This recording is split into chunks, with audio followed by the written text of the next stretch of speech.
Hello. Welcome. Welcome to Modern Medieval, the podcast. I am Meaghan. And I'm Elo. On this cold day, we will speak about something really exciting. Yeah, so as most of you are probably aware, because I think everyone has Netflix, the new Netflix original film just dropped recently called The Dig, about the Sutton Hoo excavation in 1939. Yeah. And so I feel that it's kind of obvious that this is something that we have to talk about. Yeah, it would be kind of a bit of a missed opportunity not to speak about the new thing in town. Yeah, not just because of the way that it thinks about history and everything, but because this excavation in Sutton Hoo of the Anglo-Saxon burial ship is so extraordinary in how informative it has been for early medieval understanding in England. This dig literally took this era out of what is known as, the Dark Ages, because so little was known. And it's actually quite interesting. In the film, one of the archaeologists say, "Oh, the Dark Ages aren't so dark anymore," and that's quite interesting. Like the idea of like bringing information to light.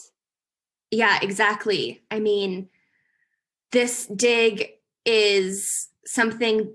I mean, it's one of like two or three things now that really inform this era. So just imagine if this dig hadn't been discovered, we'd still be muddling around. I mean, yeah, a lot of it would have been so kind of conjecture and everything. And this, what was found, the artifacts, so like the gold belt buckles, the famous Sutton Hoo helmet, the cloisonné, so the way that the jewels are like woven together and everything with garnet, which is, a priceless jewel. A lot of this makes even like literature, so something like Beowulf, not seem so fantastical. It places it more in reality, saying, oh, this actually, like these materials and everything existed. Have you read Beowulf, out of curiosity? Sorry. So we had to read it my sophomore year of high school. And I think I read the first section, because I think it's like 3 sections or something. And then didn't finish it. But I know the story arc. And then I felt very like chuffed with myself, because in university, when I transferred to UC Berkeley, I was able to like escape early English literature. Oh, really? Because I had like taken other classes. I did take a medieval course where we were supposed to read Canterbury Tales, which I did not read. And now as a medievalist, I feel ashamed, and I will have to go back. Oh, dude, they are funny though. Like, I mean, I haven't read. I'm basing this off like my own medieval books that I've read, but like these stories are really quite cool. I haven't read Beowulf, but if it's one of those things that like in my very long reading list at some point I aim to read it. I think I was just really daunted because it's written in meter and it's a long poem. It's long. Yeah. And I just wasn't at a space in my life to want to read it when I was 16. But now I am intrigued because it's important. Yeah. And same with the Canterbury Tales. I've read select stories in it, but I've never read the whole text. Yeah, fair enough. So, yes. But so that's just kind of touching the iceberg of how important Sutton Hoo is. Yeah. I think before we kind of dive in more, we should both kind of share our relationship to archaeology as a whole, since we've never talked about this really. Yeah, this is our first, I guess, scientific episode. Yeah. So, Ella, why don't you go first, because you have a kind of exciting. So my uncle and aunt are archaeologists, and they teach at the University of Liverpool and Sheffield. And I think I'm fairly certain that both of their specializations are in Sicily. And I know that my aunt studies like soil and does like microscopic like studies to understand what kind of agricultural foods they would have and would breed and things like that. And I know that my uncle has different kind of specialization, but we never really talk about it. So it's Fair actually enough. through the dig that I've been able to discover a bit more what they do and how it works, really. So my relationship to archaeology basically is just one of an external person who doesn't know very much but is quite interested and intrigued. That's great. Yeah, myself. So I actually took an archaeology course for my Cool. anthropology degree at Cal Berkeley, because the way that the credits went, it was a course that I had to take, and I was excited because, Indiana Jones. And the first day of class, our professor, June Sinceri, who's like an amazing archaeologist, he showed Indiana Jones and he's like, this is not archaeology. This is like, romanticized and blah, blah, blah. There are elements, but it's a very scientific field that you don't always realize. Like you're just talking about what your aunt does, which sounds kind of like botanic archaeology, but then the soil, I don't know where that falls in. But yeah, I mean, she's agreed to come on so we can ask her more precise questions. Yeah, in the future. Not me being like, I think she works with soil. But yeah, I remember in my course just how sometimes the texts were very like chemistry based, and I was a bit out of my element. And there's also, this will be something interesting to ask your aunt. There's a lot of ethics around archaeology, especially body exhumation, which they lightly touch upon in the dig. Kind of. Yeah. I feel like the film was amazing, but I feel like they couldn't really, like, to go in detail or in depth. It would have been a 5-hour film. Yeah. We'll kind of bookmark that for when we talk about the film a bit more, because that was something with my, 1 semester of experience. But we spent a lot of time, because I was in an American university, thinking about the Pacific Northwest and bodies of like indigenous people's burial grounds and who has the right, like the inquest, who has the right to the bodies, and bodies being, put in storage because they're quote unquote important to history. But then the ancestors being like, no, this body deserves to be on its land with its people and put to rest. This is something I found always quite interesting. You know how, like, if you go to the Louvre or to the British Museum, or I'm thinking mainly of the Louvre, like you have some more of like Egypt and pyramids, you have like mummies.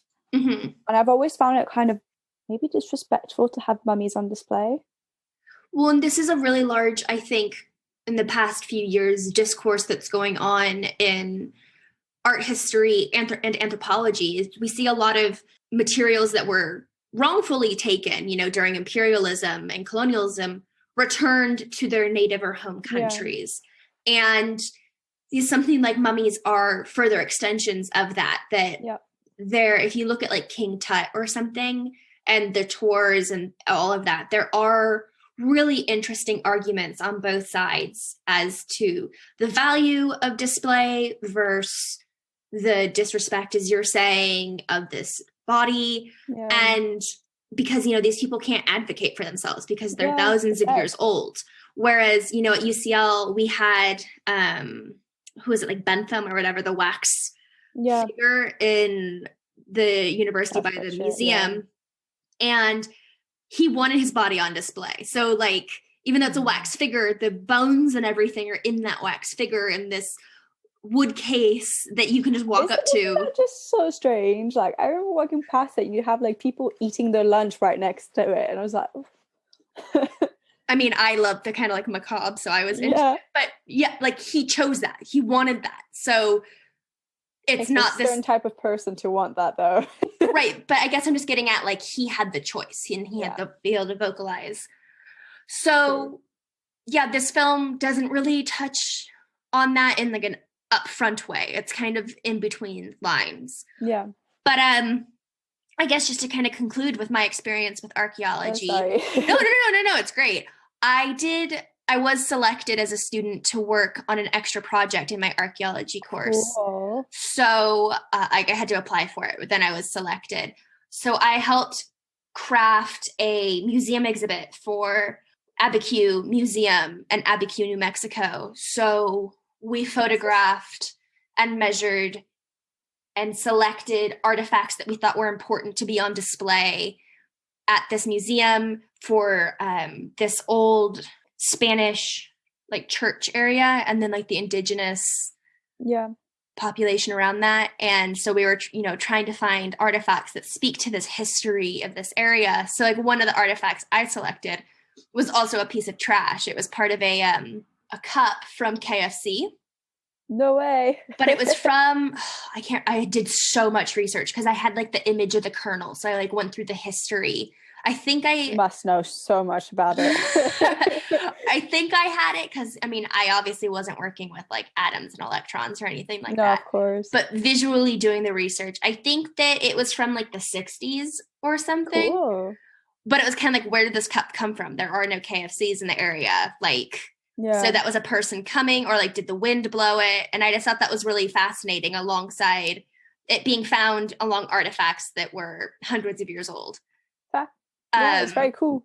I obviously, being Italian, like archaeology is something that is very present in Italy, but like it's interesting to have like first-hand experience, which I really don't have, and it's interesting to have people talking about it, because it's something, it instigates curiosity, in my opinion. Yeah, I guess I just wanted to bring that up because we had to like wear gloves, and everything was like systematically put in a labeled little plastic bag. You had to be really careful and put them on certain trays when you carried them around the room. You had like very specific procedures. It was very systematic. It was very careful. Yeah. And again, you just think of like an Indiana Jones or something. Yeah. You don't see the like tediousness that goes behind it. And even the dig doesn't necessarily talk about that, because it showed the highlight moments. Yeah. They kind of showed, them brushing the materials when they were discovering them, but it's like, you have to be so careful. And at this time, they didn't have the tools that we have today, where you can do like a particle scan to see if there's something below you. Yeah. So I just want to bring that up because it is like a very scientific, some would say tedious field, but it has a lot of value, but it's also ethically bound. Yeah. And anyways, I'm rambling now, but it's really interesting. I think obviously like it's nice to debunk myths around certain fields, because obviously you just have a perception of it and it can be maybe completely wrong. Yeah, and when we were talking, Elle, before we started, and I'm just thinking another film that's like very archaeological is something like Jurassic Park, right? Yeah. And how paleontology is a subsect of archaeology, which is a subfield of anthropology. Yeah. And again, that's like very tedious. People spend their lives never finding anything. But recently, this is linked to like something in the news. There has recently been a dinosaur skeleton unearthed in Argentina that could be considered the largest land animal ever.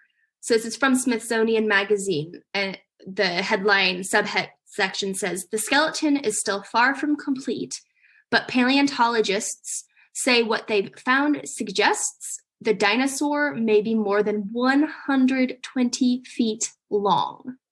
That's so big. I can't even like really process how big that is. I don't even really understand. Can't imagine it even. Yeah. So, but if you look at the images of these like, bones and everything, just how meticulous it is. Yeah. And it is just exciting because how often are like dinosaur bones in the news? Yeah. At like a dig site. So also like I feel like my modern knowledge of like paleontology comes from Ross and Friends, who was a paleontologist. So like like my understanding of it is very like it's not even basic, it's just like bare minimum. That isn't like a bad one though, because part of the joke of him is that it's so scientific, and that is true. Like dinosaur bones are cool, but it's a science. Yeah. And as a child you're like, dinosaurs, and I'm gonna dig the bones. Yeah. And it's again this kind of myth where it's like, nope, it is work. My aunt was saying like when my cousin goes to the dig with her when in the summer, and basically like my cousin who's like 11, she was like, "Oh, but like what are you doing?" And she was like, "Well, I'm analyzing the soil." And she was like, "So you're good at math?" And she was like, yes, I have to be very good at maths. I was just like, I'd never thought about that actually. Yeah, it's kind of like behind the scenes. Yeah.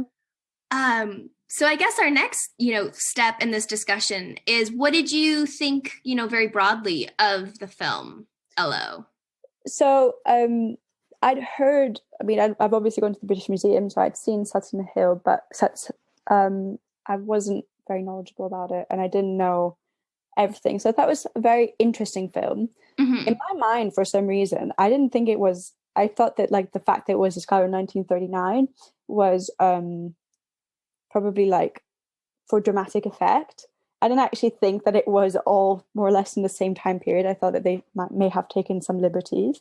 And I thought it was, but actually, obviously it's historically correct. And I thought it was really interesting. It's made me really curious to go see it. And I thought it was overall very good. I think obviously like a short film can't do justice to months and months and months of discovery. Mm-hmm. And obviously there was like the romanticized things and all that kind of things that play into the story plot. But like it was quite interesting, I thought. Yeah, I mean, it's one thing that can, I think, unanimously be said is it is a beautiful film. Yeah. It's very soft, pastel, earth tones with like golden light. Yeah. I found it at points a bit slow, and I know that it's meant to, I don't know, it felt slow, and it had some problematic bits to it, I found. So I think some of the like romantic bits, like at the very, spoiler alert, at the very end when Peggy Pigott is like sleeping with, I just was like, ugh, they had to get sex in. It felt like I felt so let down by that. And the character that she is, the nephew, Rory, is a fictional character. He didn't. So actually, and this links into some other problems I had. So he kind of takes on the role of being the photographer of the dig and the process, and he's a fictionalized character. In reality, the photographers of the dig were two women. Oh. Mercy Lack and Barbara Wagstaff, who were friends, and they were teachers and close friends on holiday in the area, and quote, with a keen interest in both archaeology and photography. That's very cool. And so they photographed in August. So this is around the time of the inquest. So this is kind of post-dig, but everything's still exposed. And that's information from the National Trust about Sutton Hoo. And I just felt so like disheartened by that. Because I knew that going in. I did some research more about the dig, so I was curious how this was going to be portrayed. Yeah, fair enough. The other thing that is kind of fucked up, I think, and again, this is going to go with women not getting their dues. So Peggy Pigott, the character that's portrayed by Lily James, was not a bumbling, unexperienced amateur. She had previously led an excavation dig prior to this, and it was like an expert in the field when she came in to this dig. And she had been around archaeology since an early age. So she had a diploma, which is the equivalent to a degree, but because women couldn't get degrees at that time, from the University of Cambridge in 1934, which she then followed with a postgraduate diploma from the Institute of Archaeology in 1936. And that's where she met Stuart Pigott. And prior to this, she was a highly skilled archaeologist and published works on numerous sites spanning the Iron Age and the Bronze Age. And her skills as an excavator made her a natural choice for Charles Phillips' team assembled to finish the excavation of the Great Ship Burial in 1939. And she was indeed the first of the team to discover gold at the site. So, and then to link to you, Elo, she does later on move to Sicily, where she wrote on Italian archaeology and met her second husband, Luigi Guido. Where later in life, that's an Italian name. where later in life she became an expert on glass beads and published several works. But what the fuck? Yeah. It's true. I mean, to be honest, like, not gonna lie, most of like the character lines, I was more focused on Basil Brown. Which And I think then, we were supposed yeah, and then to. I found it like I did the reverse. So like I watched the film and then I went on the National Trust and looked at like what it's like to visit Sutton Hoo and things like that. But I didn't know any of that. That is always the Yeah, and like classic. archaeologists now, when they watch it, have been tweeting about it. So, Read it. yeah, so I have a few. So one is Dr. Rachel Pope, Director of Fieldwork at Liverpool University's Archaeology Department. And she's talking about how Peggy's portrayal, quote, annoyed her. So she tweeted, "For the record, Peggy Piggott had already dug at Verulamium with the Wheelers and Prehistoric Society's flagship excavation at Little Woodbury with Gerhard Bersu by this point. She was an incredibly well-trained excavator by her early 20s, had already published 3 papers." She said, "Yeah, I'm not happy about this. She was one of the best trained excavators in Britain. She was not in any way, quote, clumsy," end quote. So that's one. And then one other professor I want to share their thoughts on this is Dr. Susan Hackenbeck, a senior archaeology lecturer at Cambridge, who added, "Shout out to Peggy Piggott, who at the time already had huge amounts of fieldwork experience under her belt. But why show a young woman competent at a skilled job when you can portray her in short skirts and a bit ditzy?" Yeah, it's true. In a way, like, it's kind of a format film, isn't it? Like, get the historical content in, make it romanticized, and just rely on that and make it kind of a formula film. I just think that it was such a missed opportunity because not only is this dig history changing, but women were so involved in the success, in the documentation, in the excavation of this. And really only Edith Pretty gets recognition, which rightfully she should, because that depiction, the only kind of fault with this is that she was in her 50s, and I believe she was 56 during the excavation. Yeah, because in this, like, she looks like young, and it kind of looks like a tragedy that she's sick. Yeah, I read, I think this was from IMDb, trivia, that Nicole Kidman was originally supposed to portray Edith Pretty, and then couldn't, more accurate due to scheduling conflicts. And Carey Mulligan's did a good job. Phenomenal performance. Do not get me wrong, but I just think it's funny that they were like, "Oh, we can have Nicole Kidman. No, we can't have her." So that's docked down 20 years. Yeah, because the age of Ralph Fiennes as Basil Brown is pretty spot on, give or take. He was in his 50s. Yeah. And so that really kind of grinds my gears. And it's also such a shame because obviously, it is 2021, and then it's so obvious when you know these things that you're like, but why? Why do you have to do this? Yeah. And this is based off how the book is written. Yeah. So the nephew has since said, I didn't mean to disrespect my aunt. I wanted to make this as readable as possible and blah, blah, blah. And I don't know much about that. And if she was alive for the response, I don't think she was. But it's just men yet again, rewriting history and erasing women. But I know that's a bit of recent history. It's not even that. So I know that that's a bit of a broad statement, but it just we're in fucking 2021.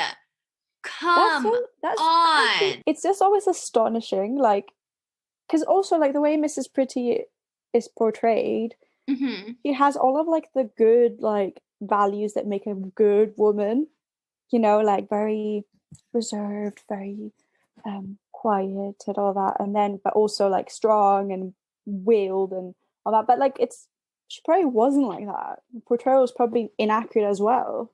I know that she was a very strong-willed woman. She was the reason that Basil Brown stayed on the dig is due to her. Yes. And I don't know if you saw at the end, it's interesting that the National Trust doesn't mention this, but according to the film, both Edith Pretty and Basil Brown were not initially credited. Yeah. It all went to like the guy at the British Museum, Phillips, which again made me so mad. But then apparently, my aunt was saying that like the digger and archaeologist dynamic, that was something that was like very classically known to be like this divide where like the digger does most of the work and then the archaeologist does a different type of work.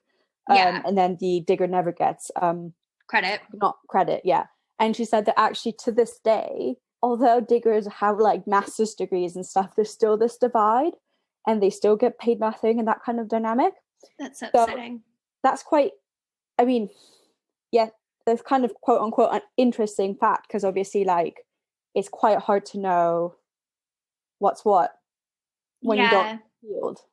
I think though that another thing with Basil Brown was that he wasn't just a digger. I mean, he was an archaeologist because he's like, this is Anglo-Saxon all along. And that's also quite true, but because he was self-taught. Educated, like in the same, like the Oxbridge Circle and then everyone else, you know, that kind of thing. And I think that was like a good depiction of the like elitism, I guess. Yeah. I also did think like, why was Lily James naked? Like no one needed to see that. Yeah, I mean, there were things, and like I haven't found anything. I don't know how true the homoerotic storyline is with Simon Pigott. I mean, that does kind of expose the complications of gay men during that time and their struggle. But again, but why would you choose to portray that and not portray the rest? Right, like why is like if you're gonna go down that line, then portray it all. Right, exactly. So, and it like lingered a lot on this Pigott storyline, which I felt was unnecessary at moments. Okay, it had character development, it had all that, but yeah, I think it was just a way to like sensationalize this story. I mean, it's a formula movie in a way, you know. And I mean, this is a successful film, but I just feel like it is unfortunate that it doesn't always live up to the potential of like telling Sutton Hoo more excitingly from a like nerdy perspective of like. Well, also like inspiring, really, because also if you don't challenge your audience to see things as they were, then it just reinforces an idea of how time was back then and how things worked back then. Yeah. I felt like the film had a lot of moments and like part of the storyline was very implicit, but not explicit. Yeah. Where you had to be paying attention to get like, I'm just thinking towards the end when we don't see the inquest, talk and debate and everything. It's just in the car on the way back with Basil Brown and Edith Pretty, and she breaks down and everything. And he's like, I thought you would be happy. So that's because it was said that Edith Pretty, that was her property, all the dig stuff. And then that was why she was allowed to donate it to the British Museum, or gift it, I should say. But it's never like said. And I know that's not maybe the best example, but it was just one of those things where I'm like. Well, also it feels like in a way like the dig was kind of a pretext for the romance and the drama, romance and the story and the drama. Yeah, I mean, obviously, that scene when she's like towards the end of the film, and she's in the middle of the dig with her son and Brown, and they're going on about like how she's going to travel, and obviously that's a metaphor for her death, and of course they're in the burial ship and stuff like that. Like, yeah, that's just for the story effect, and that also coincides when like Peggy has sex with the cousin. So all of that. Well, the film I found the film played a lot with like the metaphoric idea of self-excavation and discovery, and it lingered too much on that. So like the scene where Basil Brown, the dirt falls on him and buries him was so long. I was like, oh my God, this is so long. like pull him out. But then it has the shot. I mean, it's a beautiful shot where it's an eagle eye overhead shot, and they're all digging him out, and he is in the shape of bodies that are normally found in archaeological digs, and they're softly brushing him out. And so it's like he is being born of this earth, but also he is being excavated. He is being discovered. If that were the case, they would have gone really much faster, because like you want to get him out and get the dirt out and make sure that he's alive. Like this, like I thought he was dead, like for like a good 3 minutes. We were like, is he dead? Is he not dead? Don't understand. Yeah. So, and I think that again, I mean, there's the beautiful moment where May, Basil Brand's wife, talks about, you know, tries to re-inspire him to return to the dig and about his contributions to history and the importance of this, which is so beautiful. It's around minute 50 in the film. But at the end of the movie, you know, we learn, oh, this was important, blah, blah, blah. But I wish that we would have gotten some more context on, like, there have been other digs that this, you know, they're like someone famous or like a king or someone was buried here. Yeah. And the conjecture still is that they can't be certain at the moment, but a popular candidate is King Raedwald, who ruled the kingdom of East Anglia around this time. He died in 624. And a lot of these artifacts have been kind of isotopically scanned to be 625 burial time. And the like cultural significance of this, which is about burial changes, the coming of Christianity. This is considered the last major pagan burial site, kind of like a last hurrah. That the artifacts that were found came from like Byzantium, from Greece. It's insane. So it's like the known world at that time is being found in this site in southeast England. Yeah. And so how much that talks about Anglo-Saxon history and artifacts have been unearthed that predate this burial. Yeah. I mean, it's really like, actually talking through it with you is it's interesting. There is so much that's missing from the film, and there's not enough emphasis on the right things. I think you're very right. I mean, obviously you and all of the other humans know much more, but like it is a bit of a shame. It's a missed shot. Obviously it's good that archaeology is being put at the forefront, but like not as much as it should be in a way, not contextualized in the way that it should be. No, I definitely agree. And I mean, some of what I'm talking about is also like beyond the scope of the excavation itself, right? Yeah, because the war came, all the materials were put... in 1988, right? They did this, 1984 to 1988, they did the second excavation. There's been excavations in the 60s, in the 80s, in the early 2000s. Right. I'm looking on the National Trust. So 65 to 71... the finds were removed from storage and conservation reconstruction work began.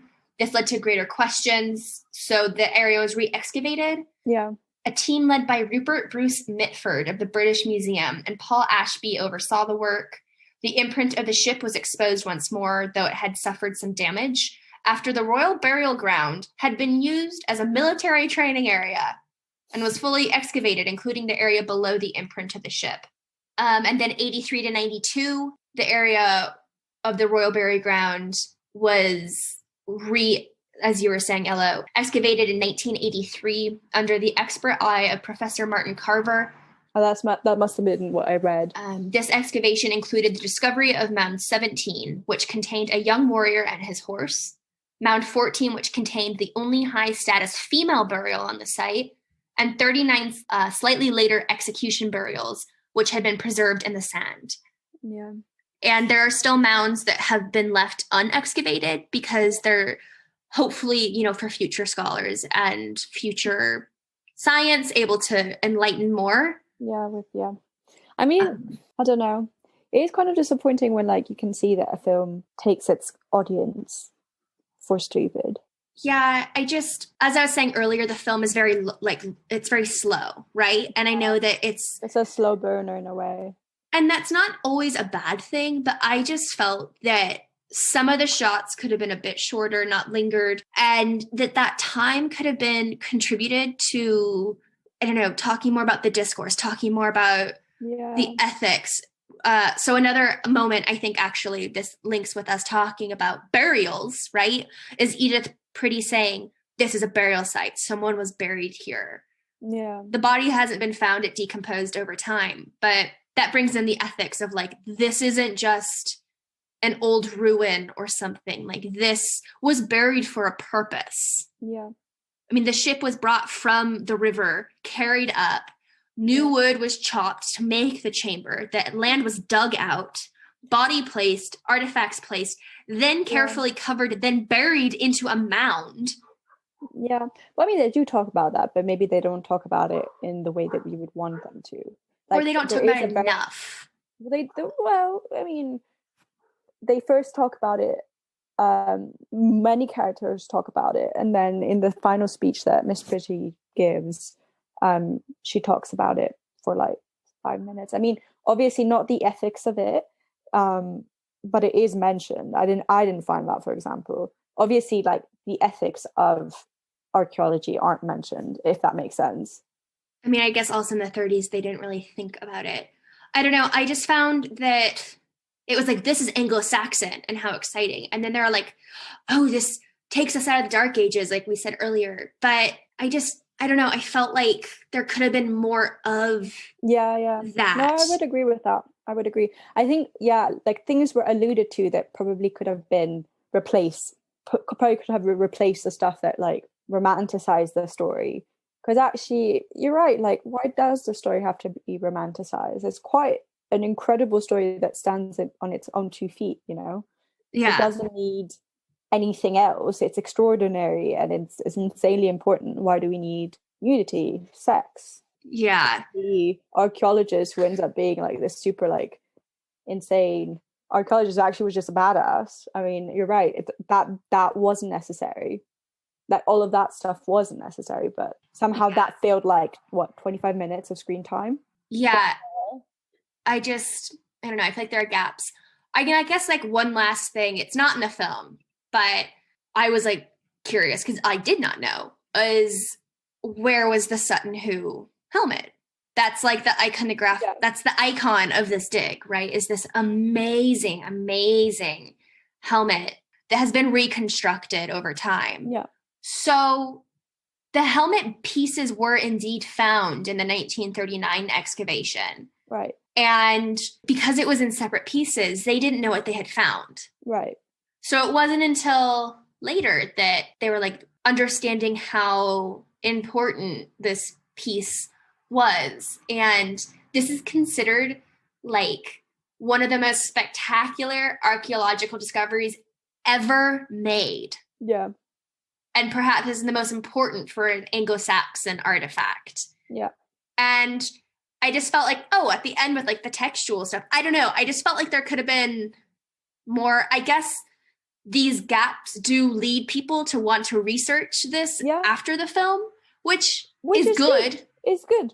Like, you know, people go to the British Museum, but I often think like there's so much there that you may not see everything and you may not be interested in everything. So shedding light on something like this is good. It's a national treasure. Yeah. I agree. I don't know. Maybe I'm being too harsh. Maybe I'm being like, I'm getting too immersed in academia for a simple film. The thing is, like, in a way, like, I think you're right. Like, it's a slow burner, but it could have been a slow burner with, like, historical accurate, like, in a way they were taking us through what it must have been like, you know, a slow burner like that. But then they did need to romanticize it. Because if they were going to romanticize it, they should have romanticized the archaeological discovery. That should have been the main focus, you know? Yeah, I just, like the storyline with Edith and her struggle, that's fine, because that's actually like historic fact, even though there is the romanticizing of it. Also, I kind of thought for some reason in my mind that she was like the age of the actress, or like more or less that age. So no, I thought it was much more tragic. Obviously still tragic, but like less so to a certain extent. Right, no, I did as well. And then when I discovered this, I, did the math and I was like, wait, no, she was in her 50s. Yeah. And I think that also would have changed the tone of the film. Yes.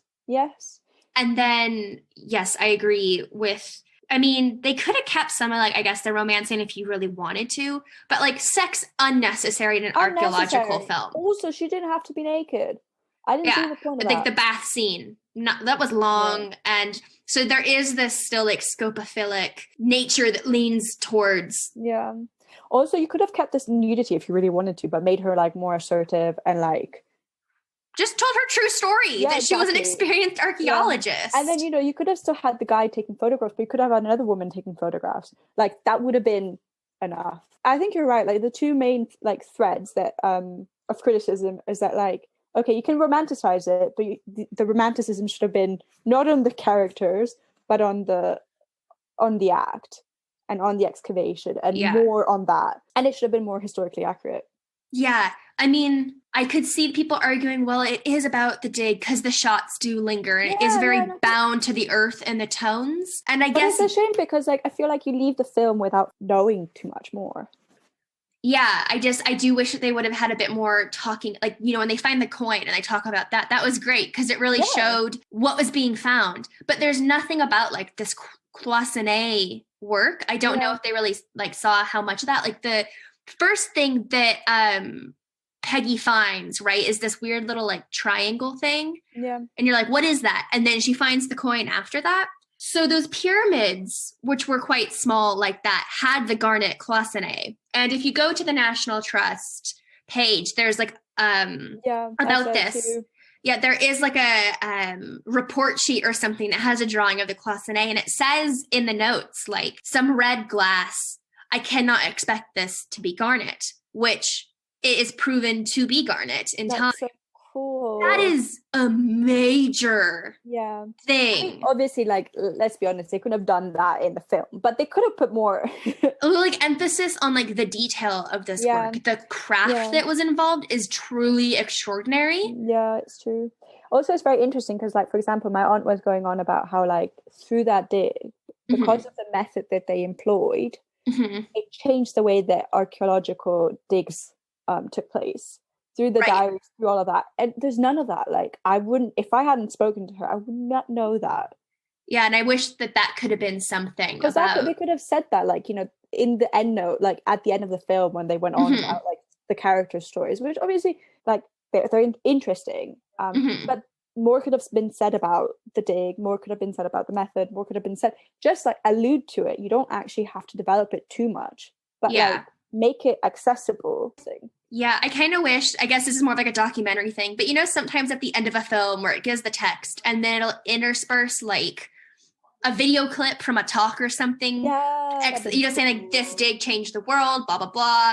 So like the Sutton Hoo historic site museum opened in like around 2000. I bet there's some recording of that has like a speech that talks about this.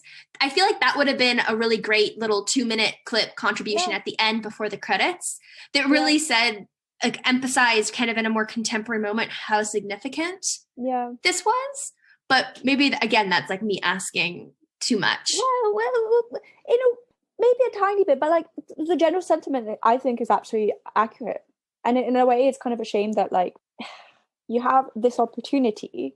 It's a shame not to use it for something slightly different than the norm, Yeah. I wonder... how many films have been made about Sutton Hoo? This is probably the first one. Yeah, I wonder if this wouldn't have done better being, like, a limited series. Yes. They did that with Chernobyl. I mean, obviously, different kind of thing, but and obviously really good series. I watched it. I would recommend. But it would have been cool that way, completely. Like 4 episodes or something. It'll be interesting to see how many people watch it, and obviously it's still at the beginning of the release, so we won't really know what kind of and I mean, I like on Twitter I follow Dr. Janina Ramirez. She's a historian, an Anglo-Saxon and medieval historian at Oxford, and she works with BBC and does like documentaries and work. And she did one on Sutton Hoo and the dig a few years ago, and she keeps petitioning on Twitter. She like tags BBC and she's like, re-release the documentary I did because this talks about the history that the dig doesn't. And I'm like, yes, but at the same time, sometimes those kind of shows, some people aren't as keen because they think that it's too academic or too historic. But then, you could have had the romanticized film and then have to be like, okay, that was really cool. I'm really interested now knowing more about Sutton Hoo. Mm-hmm. And then you can have the documentary, and then you can have the actual facts and that kind of thing. Yeah. So I'm not sure if BBC has ended up releasing it, but she's like a really cute, dynamic, fun talker too, you know, and it's, I guess just time will tell on how much this film has inspired particular interest in Sutton Hoo. I am still very appreciative that it was made. Yeah. Great performances. Yeah, in a way, I'm really like, now I really want to know more, and I will be bombarding my aunt. Yeah, and I'm excited for whenever, you know, she can come on and we can touch upon this as well as her own research. But I guess as like a concluding thought on my behalf, glad that the film was made. Ralph Fiennes, phenomenal performance. Even though it was, you know, anachronistic or historically inaccurate. Carey Mulligan, great performance. The film was beautiful. I think that it does a good job as a whole, but knowing a bit more of the historic facts, really upset that women were excluded, really upset that they were like made into objects and dumbed down. Come on, 21st century. Yeah. And I just kind of wish that there might have been a bit more of like a factual punch. Yeah. Well, thank you so much for all of the factual stuff. It actually, I mean, sorry, audience, you had to hear me like think this through. But it was very interesting. I thought I loved the photography, and I thought that was beautiful. And I really thought that like the way in which you discover the ship, us common humans will never experience that. So that was very good. I agree with you. The representation of women it's a shame. It's a missed opportunity. And it's a major missed opportunity. Yeah. And it's so silly because like, I don't know, I listen to like the Great Women Artists podcast, and like, you know, there's so much emphasis on that. And then you're like, no, but actually in common things that still get released today, that's still missed out on, and it's a shame. And yes, everything else that we've talked about. I really enjoyed this episode. So thank you guys. And obviously, audience, if you have any thoughts, send us whatever you think. If you disagree with us, that's absolutely fine. But like, tell us what you think. It's an interesting debate, really. Yeah, and you can share all that information through our contact info.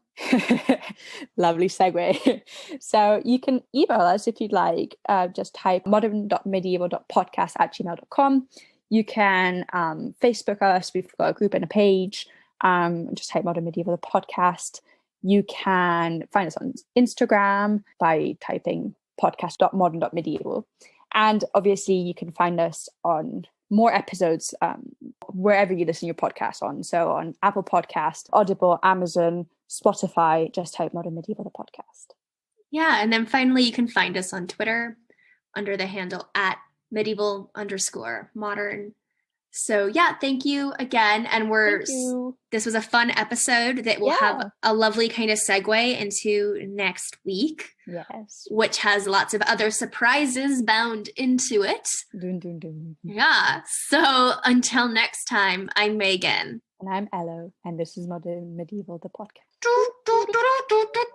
Sutton Hoo.